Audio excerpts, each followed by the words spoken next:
বজালিৰ খৰপেটাত খঙত অগ্নিশৰ্মা হল মিত্ৰজোঁটৰ প্ৰাৰ্থী ফণীভূষণ চৌধুৰী কা সন্দৰ্ভত সাংবাদিকৰ প্ৰশ্নত জাঙুৰ খাই উঠিল বৰপেটা লোকসভা সমষ্টিৰ মিত্ৰজোঁটৰ প্ৰাৰ্থীগৰাকী কা সন্দৰ্ভত অগপৰ পূৰ্বৰ আৰু বৰ্তমানৰ স্থিতি সন্দৰ্ভত সাংবাদিকে কৰিছিল প্ৰশ্ন সাংবাদিকক ওলোটাই কোন দলৰ সমৰ্থনত প্ৰশ্ন কৰিছে বুলি প্ৰশ্ন কৰে অগপ প্ৰাৰ্থীগৰাকীয়ে বৰপেটা লোকসভা সমষ্টিত অগপৰ কোনো প্ৰতিদ্বন্দ্বী নাই প্ৰতিদ্বন্দ্বী বিৰোধী দল বৰপেটাত নিশ্চিন্ন হ'ব বুলিও মন্তব্য কৰে ফণীভূষণ চৌধুৰীয়ে আহিব মোদীয়ে প্ৰচাৰ অভিযান চলাব কালিৰ পৰা পৰিৱেশটো চেঞ্জ হৈ যাব কালিৰ পৰা বৰপেটা লোকসভা সমষ্টিত ইয়াৰ পৰিৱেশ চেঞ্জ হৈ যাব ইয়াত তাৰমানে বিৰোধী যি আছে বিৰোধী নিশ্চিন্ন হৈ যাব আমি আজি কিমান মানুহ কৰোঁ আমি এতিয়া নকওঁ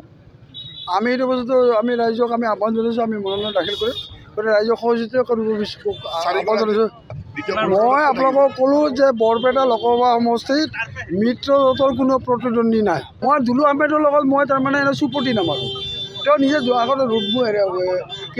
কি বুলি কৈছে ৰেড বুল ব্লু বেল কি খাই থাকক তেওঁ নিজে শক্তি ঘটাওক তাৰপিছত যুদ্ধ কৰিব আমাক ৰেড বুলৰ